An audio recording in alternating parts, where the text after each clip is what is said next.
never left behind. You're listening to an encore presentation of this program, KCAA, the Inland Talk Express. Welcome to The Mortgage Voice with Jeff Barton, your voice in the mortgage industry.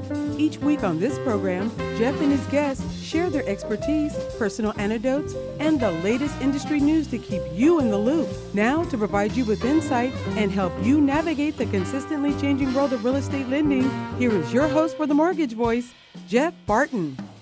Welcome back, everybody. I'm Jeff Barton, your voice in the mortgage industry. Thanks very much for tuning into the show, for listening each and every week. You know, if you want to see the show, we tape this show for YouTube on a daily, weekly, monthly, yearly. We've been doing it for about 8 or 9 years. And if you go to Jeff Barton, the Mortgage Voice on YouTube, you can see this week's show as well as an archive of years and years worth of shows. One of the interesting things about that is you get to see trends about what's happening over the past 5 or 6, 7 years, or the last quarter, just to see where we were and where we are now. As everybody knows, a year ago, the mortgage market was quite a different story. And today, of course, with the bank failures that we've had from last weekend, it's really changing environment in the lending business. We were looking at what was happening with inflation out there in the big world, running at about 6.5%, and this new the new CPI numbers kind of bear that out.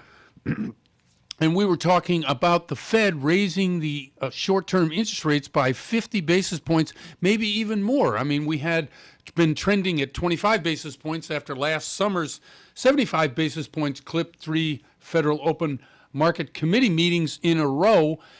And then we're getting down to, okay, we're going to be cutting it. It's going to be lower. We're getting inflation under control. Well, the last inflation report really had the inflation running hot. So it was like, okay, we're going to get aggressive again. We're going to maybe 50 basis points. We're going to try to really crush that inflation, because that was the big economic news points, things that people were worried about. And it affected the stock market, and it affected people's 401ks, and certainly your credit card, and a lot of other things that it would be affecting if, in fact, we were going to 25 basis points. But to 50 basis points, that would affect quite a bit more.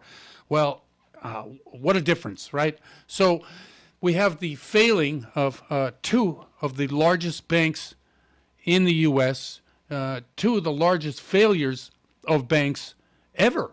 The biggest failure was back in 2008 of Washington Mutual. Everybody knows Washington Mutual. I had an account at Washington Mutual. I dare say there were many, many people that had. But that's like ancient history right now, 2008. Come on. That was a long time ago. Well, over the weekend, the Silicon Valley Bank, they went down. And one of the reasons they went down, I don't want to talk about it, just because not only is it interesting, but it also, you have to pay attention, because you then have to worry, okay, what about my bank? Is my bank okay? And what do you mean by that? And how do banks really make money? And what is the safety net around most banks? Most depository institutions, Chase, Wells Fargo, Bank of America, my particular bank, which is Union Bank, here in California, which was purchased and then purchased again. So I think they're currently U.S. Bank. They are solvent, or what they call they exist because people put money in their accounts. They're depository institutions, like Silicon Valley Bank. Silicon Valley Bank was a very large institutional depository bank, meaning that other banks, other businesses, large companies use those banks, put their money. That's what you do with a bank, right? I mean, whether you watch old movies and you see I guess this would be back in the old Western town. We're kind of Western out here. You'd ride up on your horse, you deposit your gold nuggets, and they'd be safe in the bank. And, and everybody would be very sure that their money, their deposits, and everything that they put in there was in good hands, was safe, couldn't be stolen. Well, That's kind of how I feel about a lot of people when they think about banks. We all use them. We all use them on a daily basis. Whether you do deposits and withdrawals on a daily basis, that money that is deposited in that bank actually makes that bank strong. And that bank being strong allows that bank to go out and lend money to other people. However, before Dodd-Frank, which were the regulations that came out after 2008, Dodd-Frank, those are two guys, Chris Dodd and Barney Frank. They were both representatives in our national Congress, and they set about, along with Elizabeth Warren and a bunch of other people, to regulate the banks. One of the things that they made the banks do was to keep more money in the bank to make sure that the liquidity, the cash on hand, could cover a shortfall or a run on the bank. What is a run on the bank? That's when everybody who has money in the bank decides to take it out on the same day. That's a run on the bank. It's what happened during the Great Depression, what happened in 08, 09, what happened to Lehman Brothers back in the day in 08, 09. So this particular banks, what happened to them? And how does it affect you? Let's talk just quickly. I'll just run through it quickly. So Silicon Valley Bank, which is right here in California, by the way. Silicon Valley Bank was the bank to the tech sector up in, obviously with a name like Silicon Valley, you figure that's what they're doing, right? They're taking large deposits from many tech companies and lending money to many tech companies. And what they would end up doing with the deposits, especially in the low interest rate environment of the last 10 years, a year and 2 months ago, you could borrow, if you owned a bank, at the rate of 10 to 1 at a quarter point per year. It's currently almost 5% per year, and that's in 1 year. That particular interest rate that they charge has gone up, I don't know, 500-600%.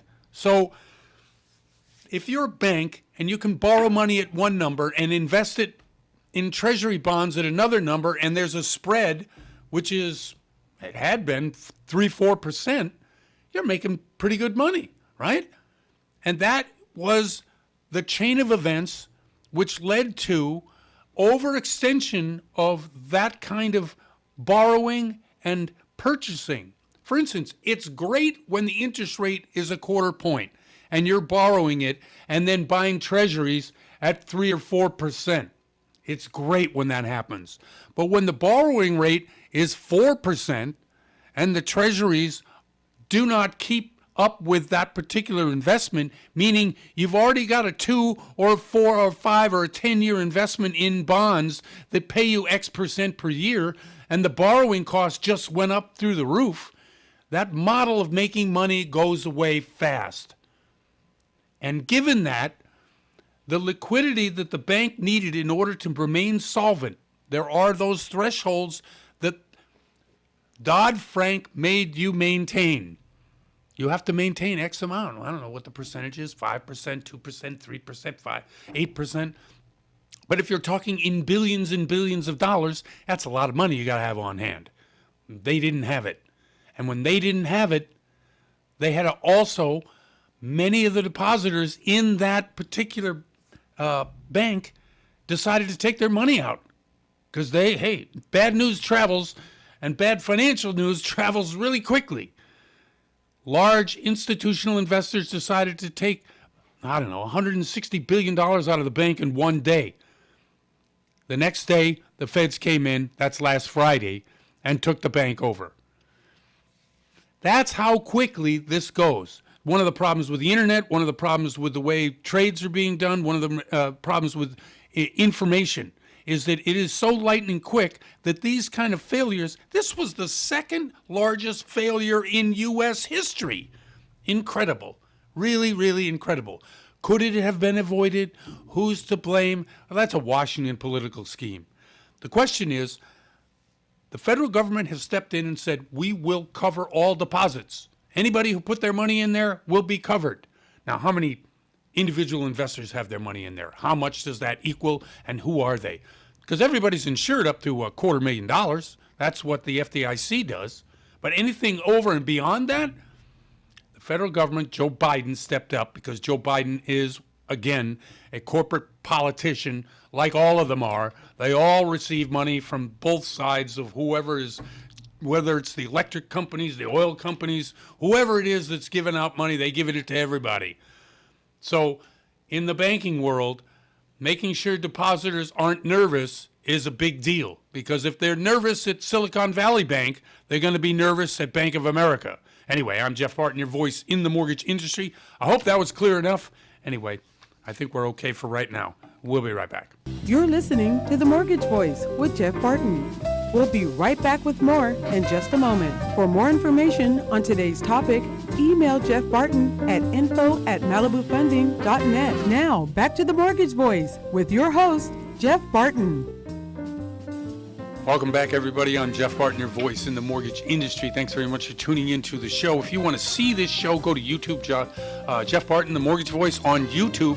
We've been there for a number of years. You know, we also do a weekly, we try to get it on Facebook and Instagram and a number of other social media channels. It really just brings to you directly what we do on a weekly basis for the show, which is provide information about mortgages, about real estate, and about what's happening in the economy, which may affect your particular decisions.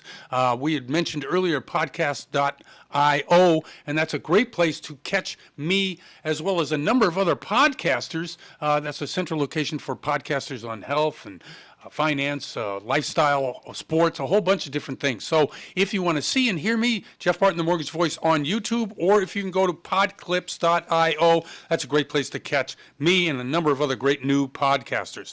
Okay, joining us from Vallejo. I believe it's Vallejo. Is that right, Darren? Just moved from Vallejo to Nevada City, Cascade Shores. Okay, excellent. This is Darren Woodworth from Malibu Funding. Very snowy, very, I don't know if it's cold. Is it cold up there? Right now it's raining and it's about 45 degrees. We've got about a foot of snow on the ground that is melting. Oh, man. So you have just water incarnate. It must be really tough up there to drive around. Well, we were out of power for 9 days, so we're living the dream with power right now, so we're good.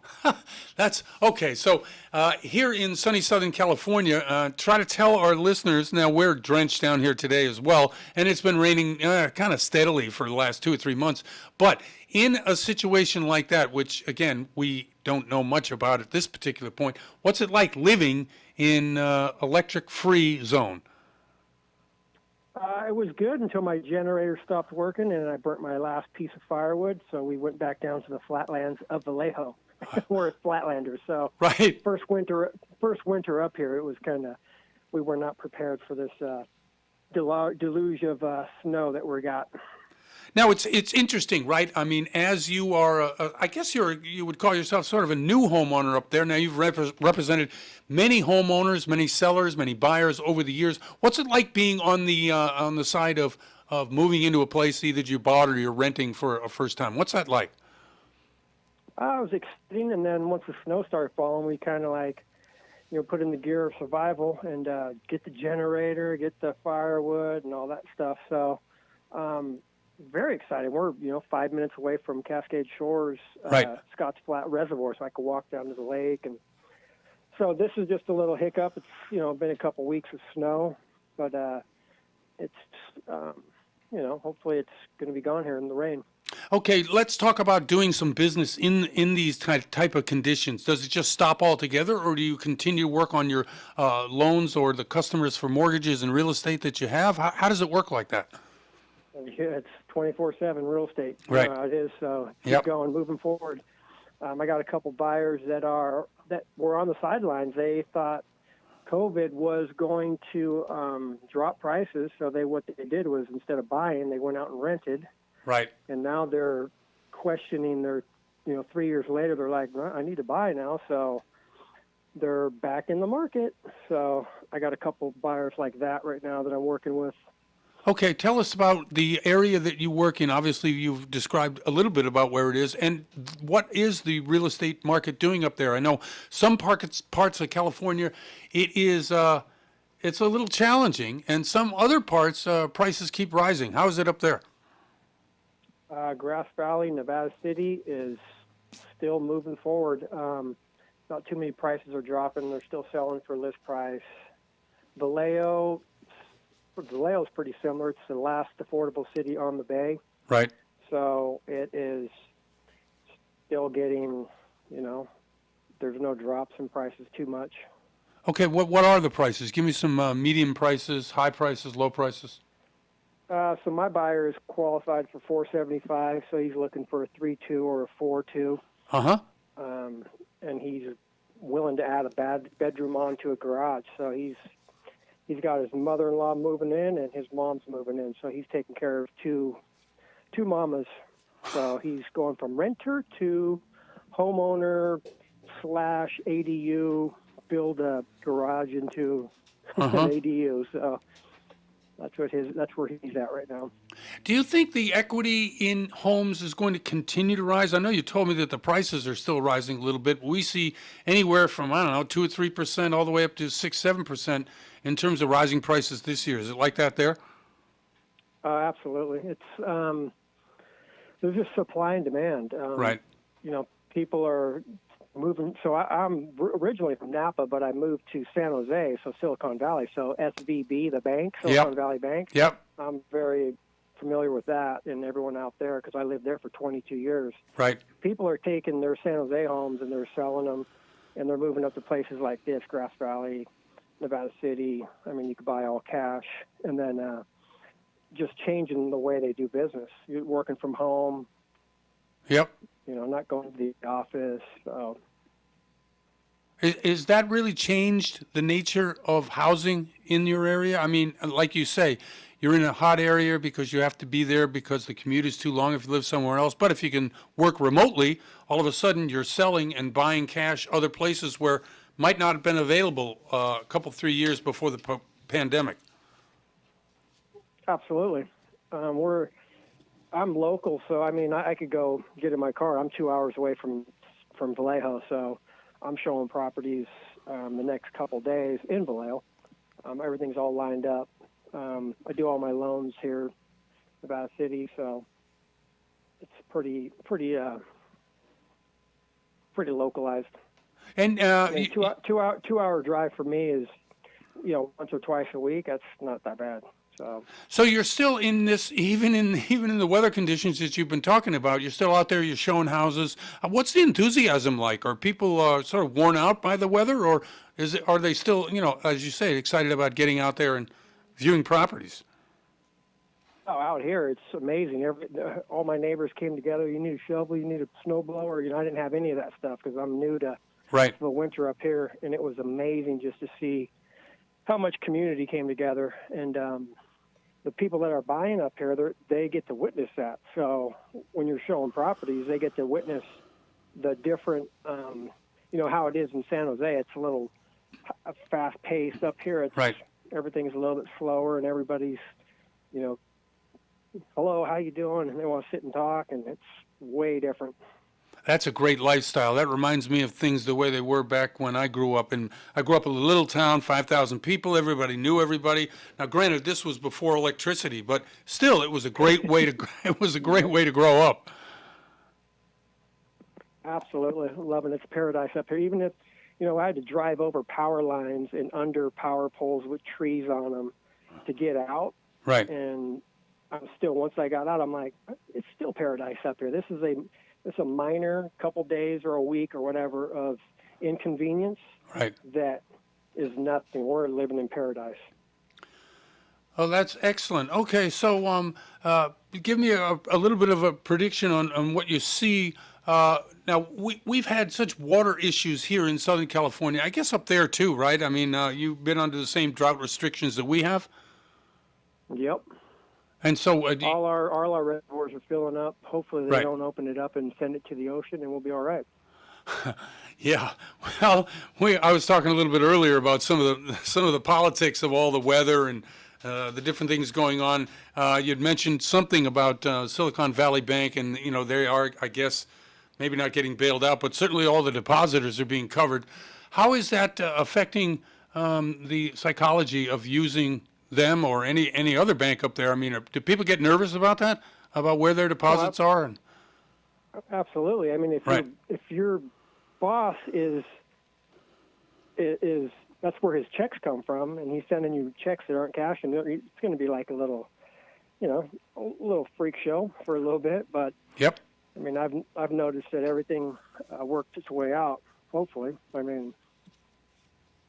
Yeah, hopefully they will. I mean, obviously, anybody who's got like you say, a check coming from Silicon Valley Bank, is it good? Is it not good? Are they starting? Because apparently it's already been handed over to federal regulators, and yeah. So I guess that's just something that's going to shake out as a number of other banks look like they're also in trouble. Yeah. Yeah. Well, Woody, I appreciate you coming on the show once again. It's always a pleasure. And really stay dry up there, stay warm. Can't wait to get the next report of what's going on up in your area. I appreciate you. Thank you. Thank you. Hey, you want to shout out a phone number, a way by which people can get in touch with you in case they need somebody, a great agent up in that area? Absolutely. Darren Woodworth. My number is 408-425-7845. Excellent. Thanks, Darren. Thank you very much for coming on the show. I appreciate it. Absolutely. Have a great day. And you do, too. That's Darren Woodworth from Bridgeport Real Estate. I'm Jeff Barton, your voice in the mortgage industry. We'll be right back. You're listening to The Mortgage Voice with Jeff Barton. We'll be right back with more in just a moment. For more information on today's topic, email Jeff Barton at info@malibufunding.net. Now, back to The Mortgage Voice with your host, Jeff Barton. Welcome back, everybody. I'm Jeff Barton, your voice in the mortgage industry. Thanks very much for tuning into the show each and every week. We come to you, we bring to you solutions, maybe ask some questions, try to observe what's going on around us here in the IE, San Bernardino, Riverside counties. KCAA brings to you our show. Been doing it for about 9 years. Appreciate the work they do there. But the main thing here is, what are the solutions? What can we do? How is it that you're going to be able to take advantage of the information you get from this show? One of the places you can go is to the company website, the station that let's see, it's Jeff Barton, what is it? TheMortgageVoice.com. That's the website. If you want to go there, you can see not only the guests on today's show, but you can probably see guests from a number of shows. If you want to contact them directly, or at least hear a little bit about what's going on from past shows, you can go there. It's a great place to get your information if you've missed it from the show. That's themortgagevoice.com. Okay, so with us once again, and I'm glad to have her back early in the year because we'll get to compare it to what's going to go on later in the year, is Wendy Van Wessel, and that's from Kind. She's from Kind Lending. She joins us now. Wendy, how are you? I'm just fine, Jeff. And yourself? I'm good. Thank you very much. I'm a little bit unsure about what's happening in the mortgage industry. We're seeing the rates go back up, and it's just killing us. We were doing well when the rates were in the mid-5s, which I think the market can take. But when we get closer to 7%, it really, really slows things down. How about yourself? What do you see? You see it across the board because less borrowers qualify with their debt-to-income ratio with the higher rates. So, yeah, it makes it a little bit more difficult for us. Yeah, it really does. And now I know when we talked off air that you have some solutions, some different ways that you might be able to help some buyers with the programs that you have there. Give us an example or two of what you all are doing in order to help out in this situation. I think that there's quite a few things that are being done. First of all, the big news out there is if you want to do an FHA loan, the monthly MIP, mortgage insurance premium, has drastically been reduced by 30 basis points or more. Yep. And that makes it so that it's cheaper than when you go with a conventional mortgage that's over 80%. It also has to have monthly mortgage insurance premiums, but it's often more expensive until they correct it because the FHA is so much lower. And those rates are still in the mid-5s. Okay, So go on. Go ahead. Sorry. If you want to finance what they call upfront mortgage fee, which guarantees the loans to the lenders, you can put that into the loan, and then your monthly mortgage insurance premium is lower on an FHA loan, and the rates are still pretty low, so you probably still qualify. And their DTI, debt-to-income ratio on the back end, goes a little higher, too, often. So the FHA borrower, now you take with Kind Lending FICO scores down to what, 620, 580? Where do you go to? 580. Okay. 580. Now, those type of borrowers, when they are coming to you, if they have actually, let's say they're a married couple, one of them has a 580. It used to be that you had to use that particular FICO score in order to qualify because it was, the lowest one. Let's say the spouse has a FICO score in the 700s. Is there any way that you can use both of those FICO scores together? That's when you flip it to Fannie or Freddie on the conventional side. It would be Fannie. Okay. Fannie Mae allows you to blend a ratio. So if you have a borrower with a 560 FICO, Okay. and the other borrower has like a 710, they'll blend the ratios so that you would be able to do a loan, because I think that most conventional loans are at the 620 FICO score that you need. You'd still be able to qualify for the loan, although you would get the loan level price adjusters on the lower, well, I think it goes down to 620 on that score, which your middle average score would be allowing you to do the loan with both borrowers, and sometimes you need both borrowers' income. So FHA won't do it, right? But a conventional loan will do? Yeah, Fannie Mae. Fannie Mae. Fannie Mae with that one. And then there's also something else called a first-time home buyer. Okay. If you are a first-time home buyer and you are 100% of the mean, the average income for the area, or in the high-cost areas, which a lot of LA is, 120% of the mean income, you get zero, that's right, zero loan level price adjusters, so that makes your price much better too. So for the lower FICO, for the higher LTV, all of those loan level price adjusters get wiped out, and you just need to take one class for the first-time home buyers and have the income that you need, and that makes it so it's more affordable as well. Okay, so in talking about price adjustment, or talking about different ways that you're going to see a different rate on your loan versus somebody else, which is kind of similar but not, because there's some extenuating circumstances, FICO score or amount down, certain other things. When you were explaining that not only to the loan officer, but when the loan officer is explaining to the client, what is the best way by which you can say, hey, look, you're not a great borrower, so you're going to have to pay more? I mean, we that's exactly what it is, but it's a little bit difficult when you're trying to obviously get the only loans that are out there. I would probably say that loan officers are mostly help the people with the biggest purchase in their lives. So they're a little bit of a financial planner. They try and get them the best loan for where they are at in their credit history. So if you tell them to pay off all their credit cards down to about 30% if they can, right, that raises their FICO score quite a bit, and by the 10th of the next month, you should see the differences in the FICO scores. So how do you say it to them nicely? Stop spending money. Well, no, that's exactly right. And I think you hit the nail on the head when you came up with a solution. You said, hey, look, you want to try to get your credit cards down to about 30%. What are some of the other ways by which you might be able to get rid of these price adjusters? Well, your DTI doesn't, well, it's starting to take a hit. If you have a jumbo loan, it does take a hit for the debt-to-income ratio. And I would remind people that if they have a car loan, not a lease, but a loan, and they can pay it to under 10 payments left on the payments that they need to make to pay off the car, then they no longer have to include that in their debt-to-income ratio. So I would say pay off your credit cards, pay them on time. Right. What else can you do? The car loan's a good one, too. Make sure it's less than 10 payments or less. That's pretty good. Correct. And then you have that car payment that can be taken out of your debt-to-income calculation. Right. I like the one for first-time home buyers as long as they're in the mean income area. Right, that's a good one, too. I also don't ever, if you've ever served if you've ever been of service to our country, military, say that, because the rates for vets is wonderful. I have something for vets who are never allowed to buy units, and it's so popular, buy units out here and rent the other ones out that they're not living in.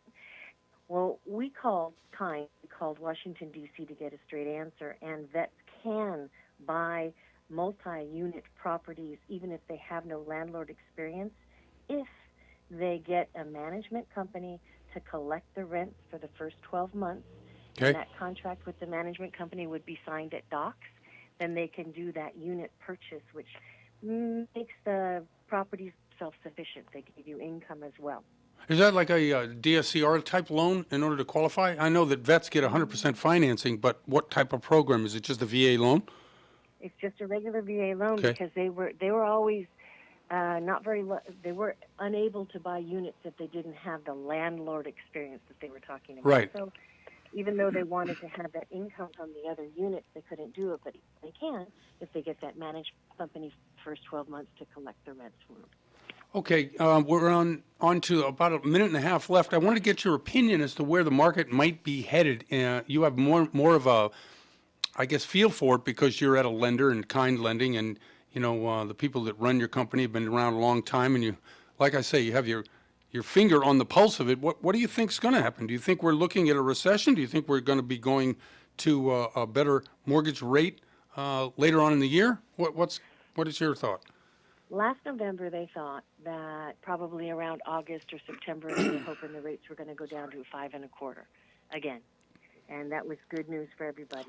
I don't know if it's panned out to be that because we keep having the feds jump in and try and make the rate as high as the inflation rate artificially, Mm-hmm. and it's just messing up the works. It's making less properties available to less people. People are staying in their homes. There's not as much Yep. inventory on the market because they don't want to have the higher interest rates. But I do believe that they're going to go down. But look at the 10-year bond today. What is Yep. it at 3.98? It's pushing 4 now. Yeah, I know, and you get the 2-year almost a point higher. So, short term and long term. I mean, it yells recession, but we're not quite sure. And is recession really a good thing for the real estate market? I'm not sure that is either. I think that our inflation is going to continue to be high. We still have problems that need to be worked out. Mm-hmm. I don't love that the strategic oil is being yanked out to keep the fuel costs artificially lower than they should be because where we're buying it from or what's happening on the global field out there. I just think that the feds need to, they were doing it 0.5 point, raising the rates by 0.5 point, then they went down to 1/4. I hope they don't go back to the 0.5 point raises. I mean, we're going to have loans. We're going to have people that need to refinance. They're at the biggest amount of equity in their homes that they've had in a long, long time, so they can do it. They have to have 12-month seasoning now. That was a new change for a cash-out refi. Oh, okay. Hey, Wendy, we're up against it. I'm sorry. I ran over here. I'm sorry. Right. Really like having you on, and I always like your opinion about things because, like I say, you really know what's going on, and I appreciate it. Thank you for coming back to the show, and we'll get back to you pretty soon. Okay, my pleasure. Thanks, bye. Thank you very much. That's Wendy Van Wessel from Kind Lending. I'm Jeff Barton, your voice in the mortgage industry. We'll be right back. You're listening to The Mortgage Voice with Jeff Barton. We'll be right back with more in just a moment. For more information on today's topic, email Jeff Barton at info@malibufunding.net. Now, back to The Mortgage Voice with your host, Jeff Barton. Welcome back, everybody. I'm Jeff Barton, your voice in the mortgage industry. Thanks very much for tuning in to the show. Each and every week, we bring to you a number of different guests, a number of different people who talk about some of the solutions that we can bring to you. I know that in this kind of market where there's all sorts of unknowns out there, whether it's the rate, whether it's is my bank next, these sort of questions that you're thinking about, especially this week. You know that this particular show, we've been on the air 9 years, and we bring you solutions. Most importantly, though, we bring you people who are in the business, who are doing loans each and every day, or real estate agents who are doing transactions all the time, so we can give you boots on the ground look at exactly some of your options. One of these guys to join us, who's been on the show before, and I appreciate him coming back, Ryan Baggin from 11 Mortgage. Ryan, how are you? I'm doing fantastic, Jeff, and thanks so much for having me back on the show. Thank you very much for coming on the show. Okay, so a couple of big banks went down last Friday. It looks like we may see a couple more go down. How's that affecting the marketplace, your particular stability at 11? And, what's your outlook on that particular aspect of what we do? Well, you know what? There is a little bit of uncertainty. The rates are a little bit high, but we've been preparing for this moment for a long time. We're actually hiring underwriters. We're hiring people from a lot of other banks, a lot of other, people that I know in the industry. They're ops people. They're laying people off. Their ops are only working 6 hours. We're giving these guys overtime. We're hiring new people. So we're actually in a completely different situation or a position than a lot of these other guys. Right. Where we have a lot of liquidity because we saw what was going on. We saw the service release premiums. There was a lot of these guys that were just buying the market for a little while there. Yep, that's right. Loan Depot, Yep. Rocket. We saw what they were doing, and at the end of the day, we're in this business to be profitable. We're not here to do things for free. Not to say that our margins are not very, very tight right now, but we didn't put ourselves in a predicament where we weren't going to be right-sided, right? Right. So you saw a lot of people exit the market. You're starting to see a lot of wholesalers with cracks on the walls. We saw the first quarter earnings or fourth quarter earnings that didn't look too hot for a couple of these guys that did the IPOs. Yep. So we're completely, we're ready to rock and roll. We're actually excited for this type of market because, the strong will survive and the weak Right. are going to get put to bed, basically. That's right, and I think a lot of the lenders out there who were working on a different kind of business model rather than just making money from doing loans, like you say, they're either buying servicing or they're trying to hedge or they're trying to do a number of different things by which either protect themselves or make additional money. Give us an idea of some of the products you think or that you're doing at 11 Mortgage, which are really appealing or solving some of the issues, problems people might be having with obtaining a loan right now.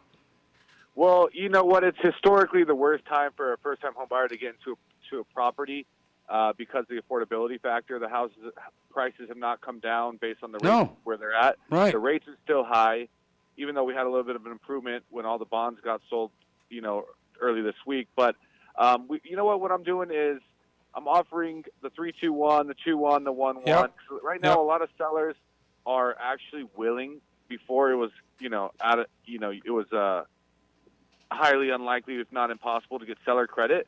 But you know what? Now I'm seeing a lot of seller credit. So we're doing a lot of the 2-1, 1-1. We're even doing the 3-2-1 on the FHA loan. Explain that a little bit, because I think a lot of the customers, clients, people who are listening to the show go, what the heck is he talking about? Now, you and I know what I'm talking about, but just explain it a little bit. Okay, perfect. So a 3-2-1, or let's just use a 2-1 buy down. There's many options. There's a 3-2-1, a 2-1, a 1-1, a 1-0. They're temporary rate buy downs that are seller funded, okay? So basically, long story short, for a 2-1 buy down, for the first year, you're lowering your interest rate by 2%. The second year, you're lowering it by 1%. But the interest is still getting paid. I'm going to use a very generic number here. Let's say a 5% mortgage rate, okay? The first year, you're paying interest on a 3%. The second year, you're paying it on a 4%. And then the third year, you're getting back to the 5%. But the interest rate, the interest is still being paid on that 5%, but it's being paid upfront by the seller. Now, this is great compared to a buy down on a rate, because if you do a buy down, that money is done. Like a discount, that money basically gets paid for whatever day it is. That's how much it costs for you to get that rate. But with a 2-1 buy down, let's say it costs $15,000 for using generic numbers here. Yep. If you refinance, let's say that we have a huge improvement in the rates. If you refinance that loan down to 4% before the temporary buy down term is over, that money's not wasted. It actually goes as a principal reduction. So not to mention, is the buyer paying less upfront because, of course, they're going to have additional costs when you're buying a home. You're buying a home. You're going to get a new furniture set. You got to get, there's a lot of other miscellaneous costs. So it makes it a little bit more bearable. And then the total goal would be, of course, to refinance them into a lower rate before that period is up. But, it just gives them a little bit of a jump start, a little bit of a lower payment initially, so that it's the affordability factor is a little bit better for the borrower. Interesting, because, and I like the program, and I know there are a number of other lenders like yourselves have gone to offering it. I just like the fact that there is some adaptability, and maybe those sellers which don't see their properties moving as fast as they'd like to can see that there's an option to maintain both the price that they sell it at, but also to be able to help out the borrower, which, in some cases is the way to sell your property, especially in those areas that, aren't seeing the type of equity increase, actually seeing some equity decrease. They want to lock in their gains, and so selling it this way is a way to do it. I completely agree with you. But it just takes knowledge. Right. You need to have an in-tune real estate professional, and you also need to have an in-tune mortgage professional, because you need to be you need to have a buyer's agent that's asking for it, and you need to have a loan officer that's using it to the borrower's advantage. Yeah, I agree with all that. And when we're talking about mortgages, mortgage rates, and other things that are available in the marketplace, certainly over at 11, where do you see it going? I mean, I've read some things that said it may be going up into the 8s, and then all of a sudden this bank failure happens, and it looks like we may not be having the Fed raise their short-term interest rates, which absolutely affects the bond rates. So it's one of those very strange times where there's no clear indication trend line because I just don't know. Jeff, if I knew, that would mean I would have a crystal ball and I'd be sitting on a beach somewhere drinking a Mai Tai, right? Yeah. But I don't know. Before, we used to have things that we could kind of, that would dictate what would happen. Yeah, the 10-year. Now the market, well, the 10-year is, of course, basically everything's, all the MBSs are pegged to the 10-year, right? Right. But before, there was other things we could look at to kind of gauge where the market was going. But we're kind of in unfamiliar waters here. I don't know, unprecedented, I would say. So at this end of the day, I stopped really looking at stop reacting what's happening. I just put my head down. We're working harder. We're adding more value. Because you know what? We can't focus on things that we can't control. You know what I mean? At the end of the day. So, of course, before you just keep hitting your head against the wall, not really understanding what's going on and, trying to react. But at the end of the day, we just do what we're doing. We offer great service to our clients. We give them great products. We give them great pricing. We get them into, home ownership. That's what we do here. And, now, do you do FHA at 11? Yes, sir. It's one of our strong suits. Okay. Government down to 550 with manual underwrites. Okay. Two things that you mentioned right there are interesting. FICO score, how low do you go? And, of course, manual underwrite allows you to be able to, let FHA do what FHA is supposed to do, which is to help borrowers who either have a lower FICO score or are new to the marketplace and don't have 20% down or 10% down. Listen, Jeff, I'm seeing an unprecedented amount of loans between the FICO score of 660 and 700 that you wouldn't believe are actually not getting approvals when you go Fannie Mae or Freddie Mac, which is a conventional loan. They're getting referred with caution or approved ineligible because it does not meet Fannie Mae or Freddie Mac's current acquisition preference. That's the only thing. Everything else is good. Your ratios are good. You have solid money. Right. You have good career, but it's giving you an ineligible finding. And then what that means, you can't really do a conventional loan. Nope. We at 11 Mortgage, we're one of the few wholesalers that will manually underwrite it, but it's a very strict guidelines compared to if you just get an agency approval. But so that's why FHA is a great option right now, not to mention they just lowered their mortgage insurance premium. Yes, they did. So it's the rates are lower than conventional. The cost is lower for the borrower. The monthly MI is lower, so it's a great option for your first-time home buyers, especially ones that don't have the cream of the crop, credit score profile. Yeah, right. Yeah. Okay. Hey, listen, we're at the end of it. I'm sorry to say, I really enjoyed talking to you, as I always do. Could you give people a way by which they can get a hold of you, especially if they want to talk about a couple of these products that you've been talking about? Of course. My direct telephone number is going to be 661-414-4730. And then you can go ahead and give me an email at Ryan, RYAN, Bagan, BAGAN, at 11mortgage.com, all spelled out. Excellent. Ryan, thank you very much for coming on the show. Really appreciate it. My pleasure, Jeff. It was great speaking with you. Great. Stay dry, okay? Yeah, you too. That's Ryan Bagan from 11 Mortgage. I'm Jeff Barton, your voice in the mortgage industry. We'll be right back. You're listening to The Mortgage Voice with Jeff Barton. We'll be right back with more in just a moment. For more information on today's topic, email Jeff Barton at info@malibufunding.net. Now, back to The Mortgage Voice with your host, Jeff Barton. Welcome back, everybody. I'm Jeff Barton, your voice in the mortgage industry. Thanks very much for tuning into the show, for listening each and every week. There's been a lot of things happening both in the banking world as well as in the real estate world. We've gone through some of the information that needs to be gotten to on an earlier segment. But if you want to go to podcast world, now everybody and their brother is podcasting. Now, we've been podcasting for a number of years, and we do a certain service with what we do for the show that's also placed on podcast. Do you have a list of those podcasts, Daryl? Yeah, I might.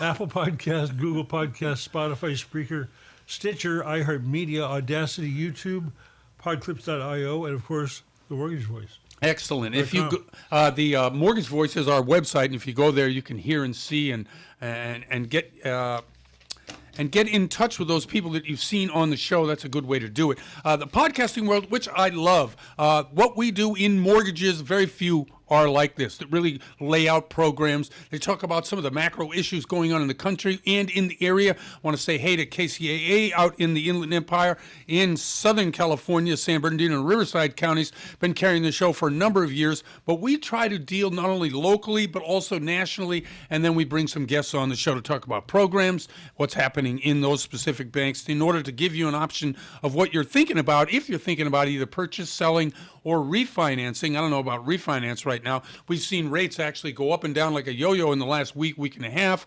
We were up to about 7.25% at some particular lenders, and we went all the way back down to, the low sixes, and now we're rising once again. And this all has to do with the bank failures that we're having, and maybe that is going to slow down the Fed in terms of their raising of their short-term interest rates, what they call the Fed rate. And we will see very soon. Next month, I believe, is when it is.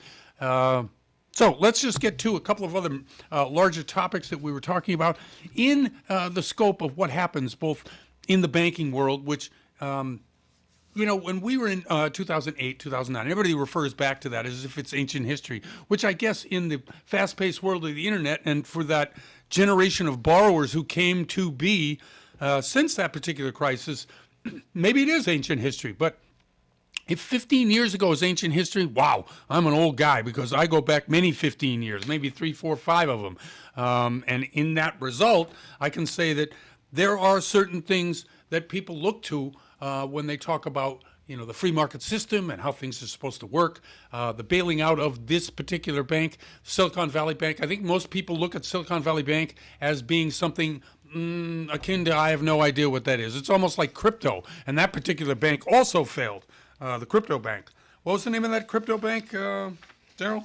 Do you have it on the top of your head? I do not. Okay, well, I do somewhere. Where is it? Bitcoin? No, the Bitcoin one is called Signature Bank. And that's a failure. That's kind of a crypto bank.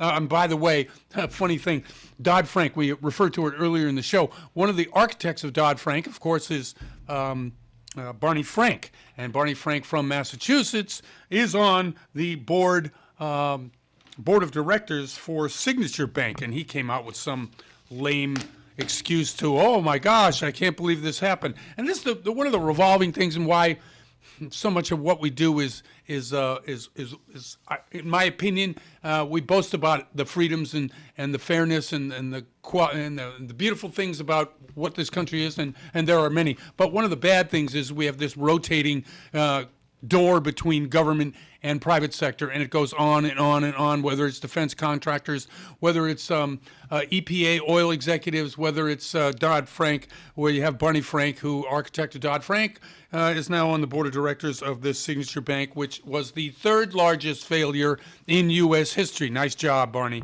I really appreciate you helping us out there. So when we talk about these particular major issues, and we try to figure out exactly, okay, how does that affect me? I'm just a guy that's trying to work hard, put my money in the bank, hopefully it's safe, and then to be able to get a mortgage. How is that going to affect me?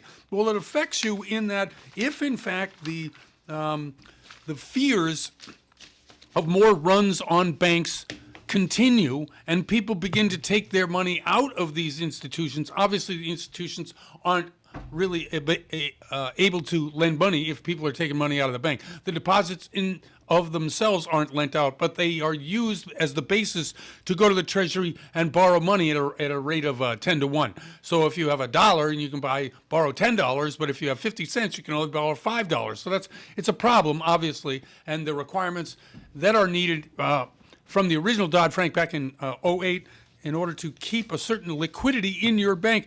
These are the things that are always being used. Now, when the Fed started raising rates in order to curb inflation. My thought was, why don't they just up the requirement of the amount of money that's needed for their liquidity, what they call the stress test, where they'd go in and see, okay, do you have enough money? Let's say XYZ happens. Well, apparently these particular banks that failed didn't have those particular requirements because back in 2018, they got repealed a little bit because the banking lobby is relentless. And we had a very friendly president to the banking needs, obviously. And again, another guy who's got some conflicts of interest here. You think Hunter Biden has some conflicts of interest. This guy Trump was approving banks to be able to lend more easily without the requirements needed for liquidity, and when exactly he needed that liquidity. And as we found out later, cooking the books on his own. Anyway, it's just a mess, that particular part of it. And I don't blame one party over another, but it exists and it never stops. And it just makes me the crankiest of people because I'm a guy who pays my taxes and kind of does the right thing most of the time. I would say 99% of the time. And some of the industries that do really not have regulation, they do, but they don't. I mean, can you say that you've been to a gas pump over the last 6 to 18 months and said, oh, yeah, this is a fair price because of market conditions? I enjoy paying this $5.60 per gallon of gas. We're still paying this. It's just in California, Southern California, anybody who buys gas or works for a living, i.e. in construction or drive truck or carpool or any of these things that needs that particular product, there's no competition in the marketplace, none. And in California, we just get hammered, and every day you go to the pump and you go, oh, this is unbelievable. Well, it's not only gasoline, it's oil itself, it's heating oil. I have a car that just burns oil. I don't know why. It's either got some leak seals or some carburetor issue, regardless. So I put probably, 1-2 quarts in every 3 months, 3.5 months, right? I should go and get it fixed, but I haven't. Man, the cost of just a quart of oil is just unbelievable. I think I paid $6.50. I remember back in the day, and I don't remember back in the day, okay, I'm an old guy. But 25, 30 cents, you can go into any gas station and get somebody to do it for you, and, for 50 cents. This is unbelievable, the amount of things that have raised that I have zero control over. Heating oil, electricity is another thing. Now, I talked about what happened with the solar industry, with the wind industry, anything that is not oil related. It has become so complex that you cannot just go out, get a battery, generate your own electricity, and do away with being hooked up to the electric company. Can't do it. You have to sell that to them, then they sell it back to you. Go figure, right? You talk about, this is like the IRS, right? You pay taxes, but then they give you the money back if it's not a certain. Why isn't that kind of a waste of money? Why don't we just figure all this out beforehand, pay them the tax that they should be paid, and that's it. Doesn't work like that. It's called payroll tax. They need the float, and they too borrow money. That's right. The federal government borrows money from the federal government. Yeah, I know. It's crazy. Let's see. Let's just get to a couple of mundane issues like the interest rates. Yes, that is kind of a mundane issue. All right. 30-year fixed rate loan at 6.75%, 15 years at 6.22%. The FHA is at 6.25, 6.20 is the jumbo, 6.59 is the 5-1 ARM. That 5-1 ARM is still greater than the 30-year, or very close to the 30-year. The 2 years at 4.23% and the 10 years at 3.64. That is narrowing the spread. Was almost a point. It's now a little over a half a point. So it's interesting, that part of it. Anyway, we've got about 30-second left. Bank failures equal lower Fed raise? Maybe. We'll have to see, and we'll see how this shakes out. We seem to have two different currents going at the same time, trying to kill inflation, and at the same time trying to reassure the public that their particular bank is going to be okay. Anyway, I'm Jeff Barton. This is The Mortgage Voice. Thanks very much for listening in to the show, and we'll see you next time. You're listening to The Mortgage Voice with Jeff Barton. For more on today's topic, visit www.malibufunding.net. Now you can listen to KCAA